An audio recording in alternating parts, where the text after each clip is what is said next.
and welcome to this installment of the Good Old Days audio collection. This is Ken Tate, editor of Good Old Days magazine, and your host for this look back to those days gone by. In this special collection of memories, we'll remember the good old summertime. We'll revisit those days of watermelons, circuses, and front porch swings. Come back with me and share these memories of the time we know affectionately as the good old days.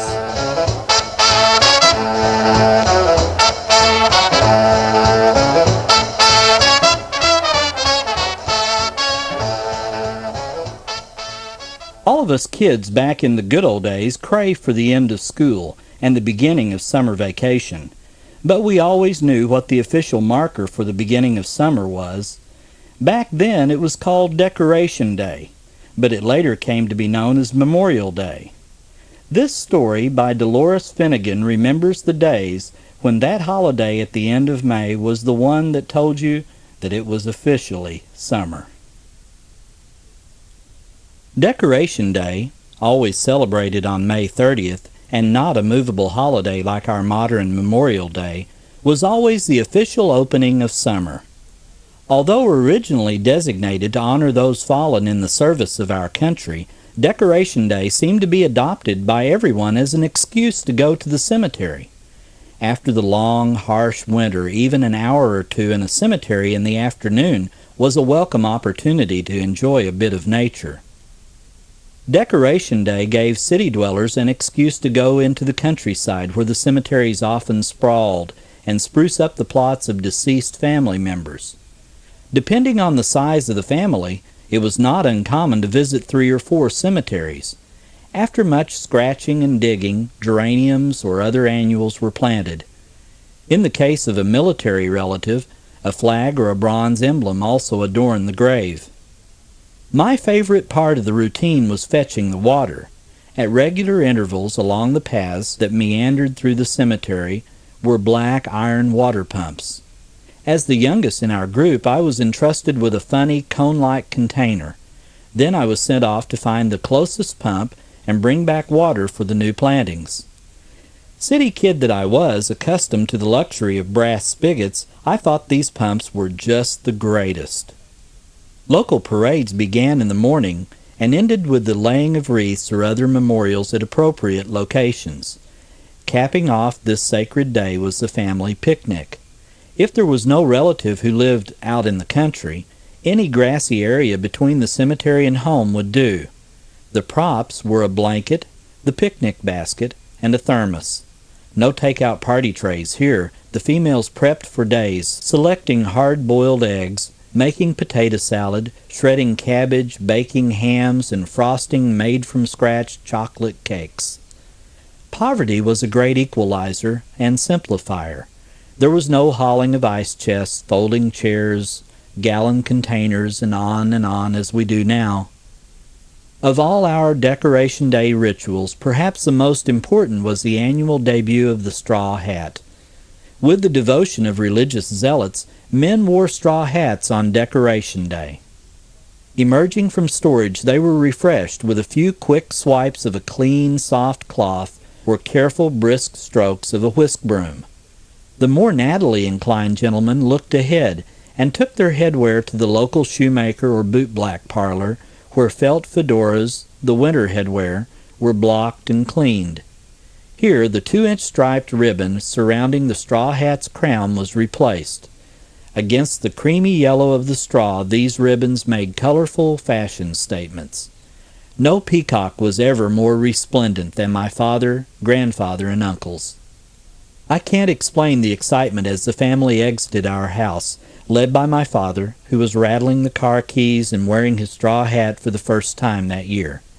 As we all set off on the annual cemetery trip, perhaps part of the excitement for me was the knowledge that only a few streets into our trip I'd experienced the first queasiness of my own summer ritual, car sickness.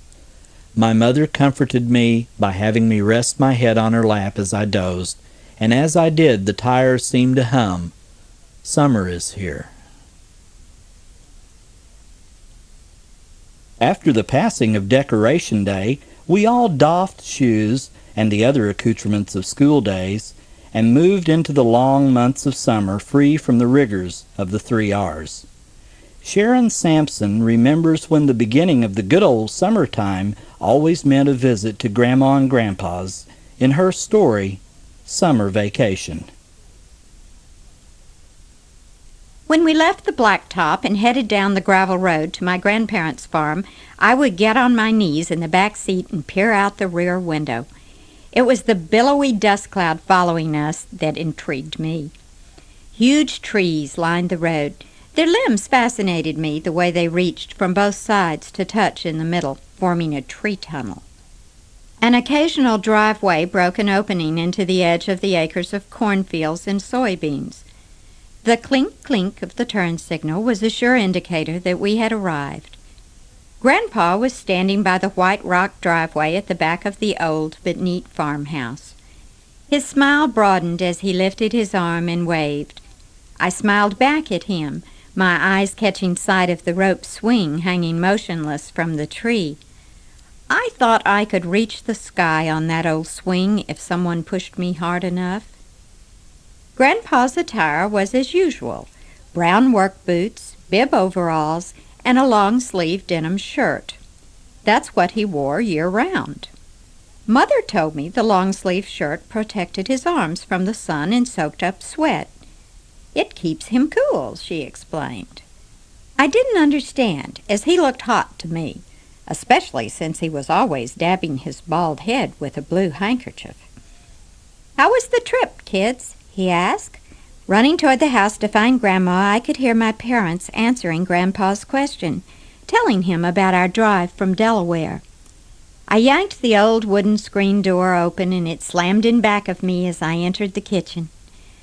Fresh apple pie, I thought, my mouth watering from the aroma that filled the kitchen. Grandma's open arms were a welcome refuge, and I hugged her hard and long. Tears ran down her cheeks when she hugged me. I don't know why, but I didn't mind. She took my shoulders and held me away from her. "Let me look at you, honey. You've really grown since you visited us last summer. Tall for 10. She smoothed her flowered house dress and fussed with my pigtails. I shook my head and laughed. "Did you make noodles, Grandma?"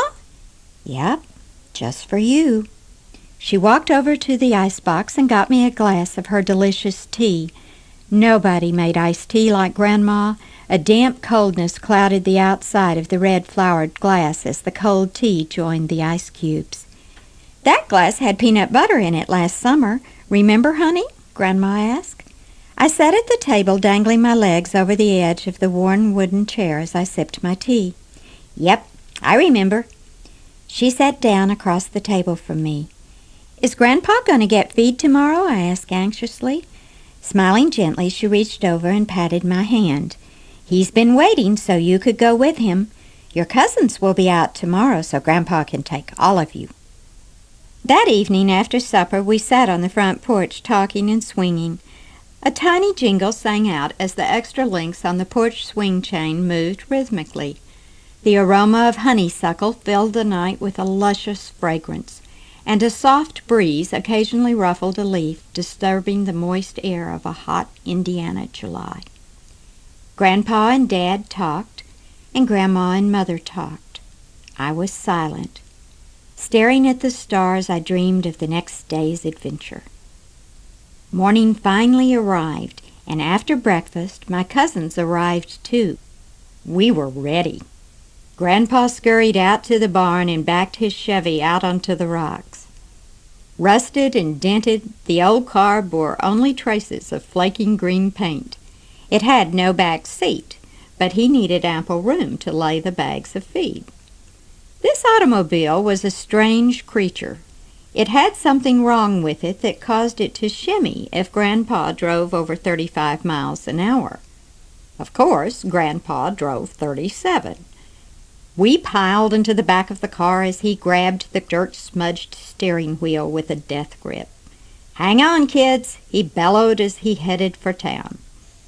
One bad thing about Grandpa was that if he started talking to you, he had to look at your face. As much as I loved to go with him, it always scared me when the tires started to leave the road as he chatted away. We tried to avoid conversation with Grandpa when he was driving, but without fail he would get to talking and we would have to say, "Watch where you're going, Grandpa." He would pull the car back on the road for a while and then forget himself again. Bumping to a stop at the Farm Bureau, Grandpa opened the door and we all bounced out to wait. "Pile it neat, fellas. My granddaughters have got a ride back on them sacks of feed." We sat atop the bags and laughed as we shimmied our way home, hanging on for dear life. "This is fun, Grandpa," one of my cousins giggled. Grandpa turned off the main road onto the bumpy one to the farm, and since he had to slow down, the car rode more easily. Of course, we still had to contend with his conversation and the car veering off to the right or over into the other lane. Finally, he pulled into the driveway and stopped the dilapidated car with a jerk. "Out you go," he said with a warm smile. "I gotta put this feed away." Many summer vacations have come and gone since that memorable day, and I now reside in Indiana. Recently, I decided to drive by the old farmhouse. Grandpa's shimmying Chevy had been in the junk heap and long gone for years. There was no rope swing in the tree, and strangers sat on Grandma and Grandpa's porch. I pulled my car over to the side of the road and listened to the birds chirping. Inhaling deeply, the smell of honeysuckle in full bloom still bore that luscious aroma. Shutting my eyes, I remembered the way it used to be, and the laughter of yesteryear was golden. Glancing up, I saw a bluebird on a branch. "Heaven is where the bluebirds fly," Grandpa always said. A tear trickled down my cheek.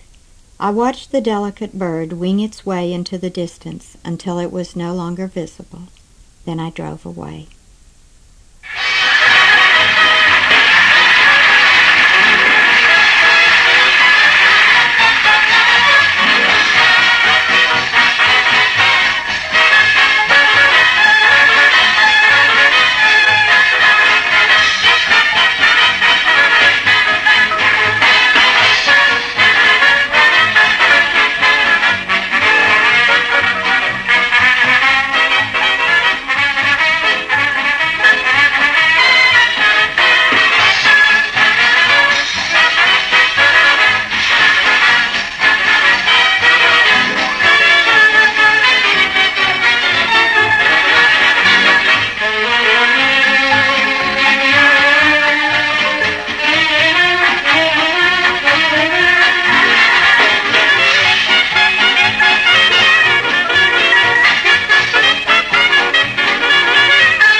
That was It Had to Be You, performed by Billy Mills and his orchestra on the Fibber, McGee and Molly show back on October 10th, 1939.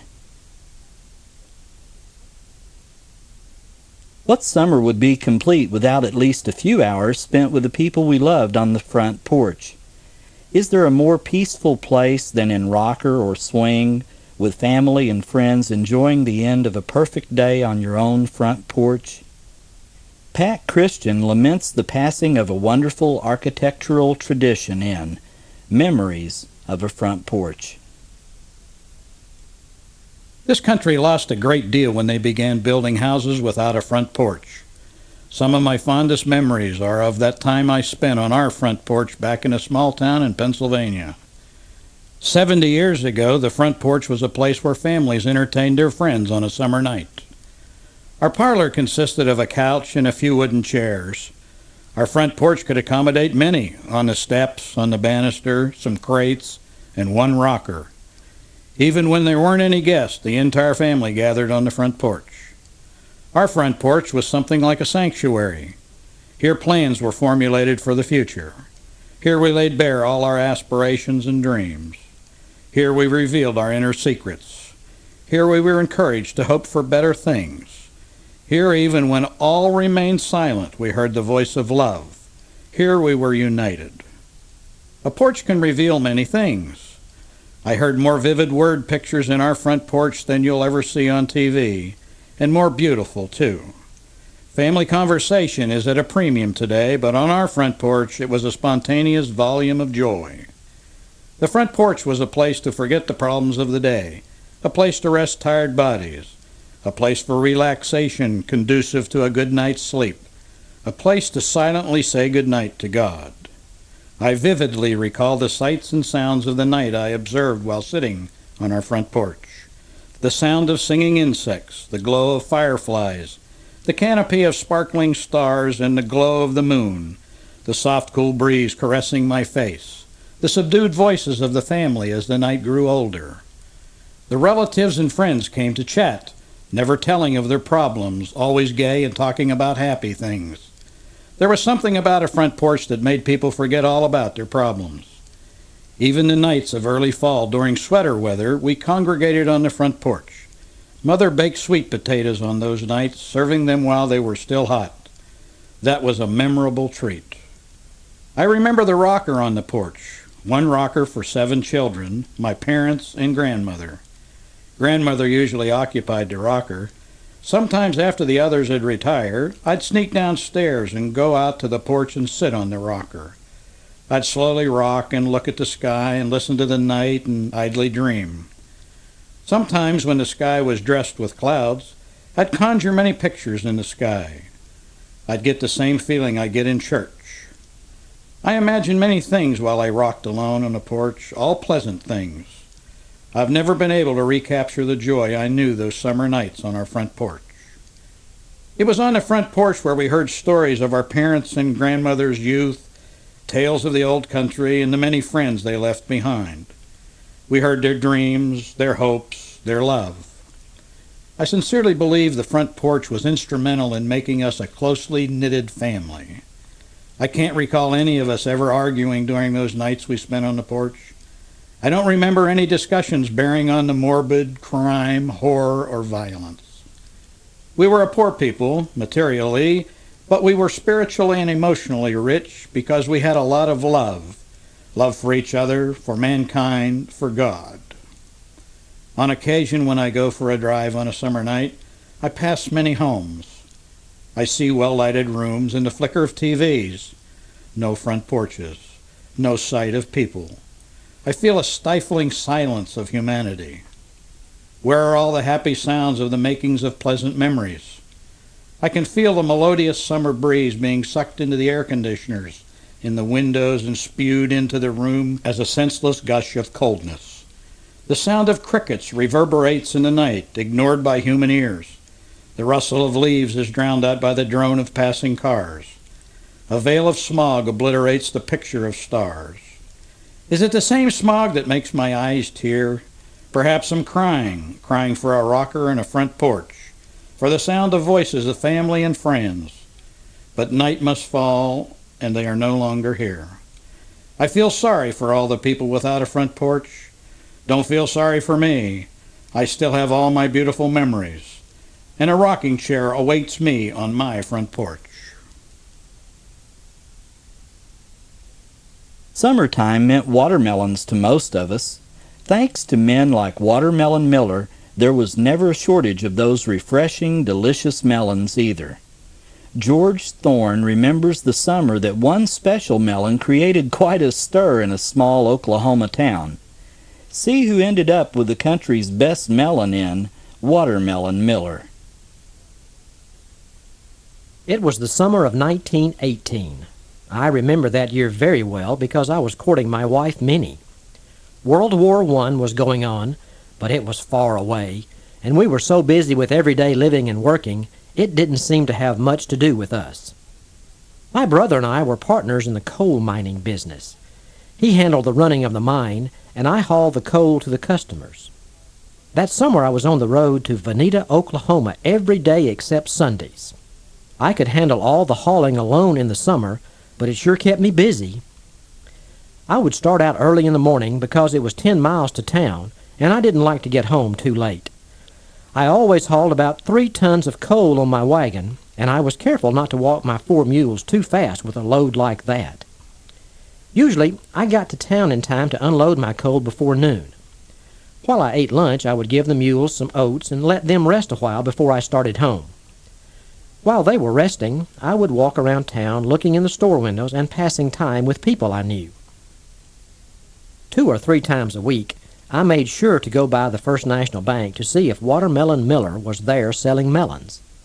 He must have had a first name, but I don't believe I ever heard it. Everyone I knew just called him Watermelon Miller. He was tall and slim and a very friendly old man. He would stand there every other day, talking with people who passed by and selling melons off his wagon. He had 2 kinds of watermelons, those big, deep green ones, and the smaller striped ones we call Georgia rattlesnakes. Most times he had banana muskmelon and cantaloupe too. Everybody around there knew that there weren't any finer melons anywhere than his. But nobody knew what a special year 1918 was going to be for Watermelon Miller. He had been selling melons around there for years. He made enough money at it to raise his family. When his children were all grown, his wife kicked him out for some unknown reason, so he went to live with his close friend Steve Stone. Steve had a farm northwest of town, and old Watermelon rented 10 acres from him to grow his melons. He spent more time working on that 10 acres than most men did on 160 acres of corn. He would spend all winter and spring getting that land in shape to plant them melons. He plowed his land 2 different directions, then he put on a load of fertilizer and plowed it again. That year was just like every year until the melons started setting on the vines. He would only allow so many melons to grow on each vine. He was out there in the patch one day pulling weeds and thinning out the melons when he noticed a vine with only 1 green melon on it. That melon was already a lot bigger than any of the others in the patch. He thought to himself, "I'd just like to see how big that melon will get." So he began to take extra good care of that melon. There was plenty of rain that year, but in between the rains, he would carry water and pour it on that special vine. When the other melons started to get ripe, he pulled a lot of weeds to cover that big melon, and he kept them damp so it would grow as long as it could before it ripened. With ripe melons to sell, old Watermelon Miller worked just as regular as an 8-day clock.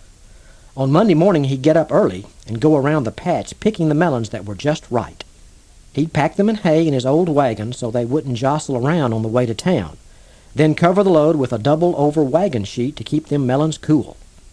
He always took a heaped-up load on a 15-inch wagon box. He used an old pair of mares that belonged to Steve Stone to pull the wagon. He'd get down to the bank about noon so he could be in the shade all afternoon. He always tied his horses up to a maple tree down the street so they would be cool too. He'd stand out there by his wagon talking and selling melons until they were all sold. Sometimes he didn't get home until 2 or 3 in the morning. He'd take the day off on Tuesday and then go to town again Wednesday and again on Friday. He made 3 trips a week like that until the melons were all sold. They brought him enough money to live all year. He got top price for his melons, and he took a lot of pride in them. Any melon that was odd-shaped or had anything wrong with it wasn't fit to sell as far as he was concerned. He took those bad melons down to Steve's and put them in a place he had fixed in the shade of a big tree. On Sunday, folks would gather there to eat free watermelon and talk. Old Watermelon would give them all the free melons they wanted to eat, but they had to eat them there because he wanted to save the seed to plant the next year. He enjoyed the talking, too.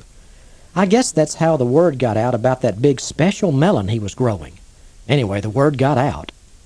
Steve Stone was down in Vinita one afternoon, and he overheard 4 young fellows talking about how they were going to sneak out there that night and steal that big melon.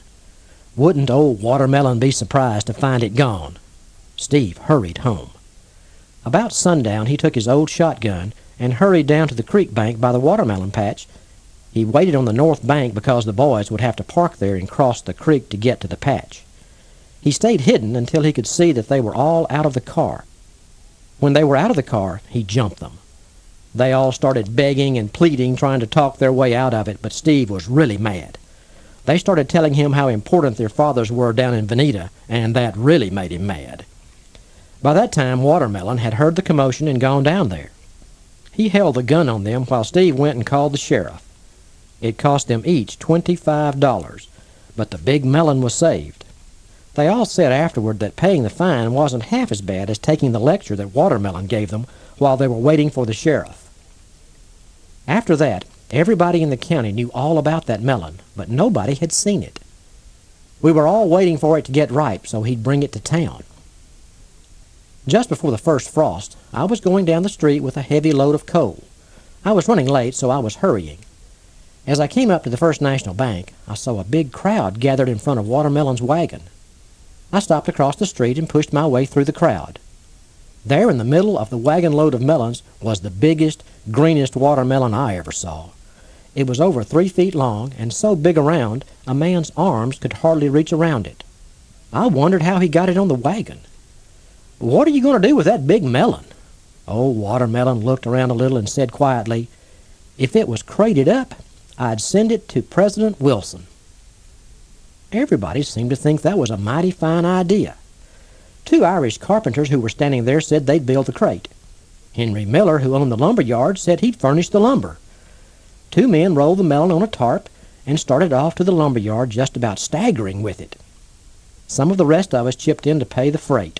I chipped in 50 cents myself. Those 2 carpenters worked all afternoon building that crate. The local doctor examined the melon thoroughly and pronounced it fit for the president. The local furniture mover promised to haul it to the railroad station the next morning, which he did. It went out early the next morning on the mail train. 2 weeks later, old Watermelon got a letter from President Wilson. It thanked him for the wonderful melon and expressed thanks to all the others who had a part in sending it. The story made the Veneta Journal, the Tulsa paper, and even the Kansas City Star.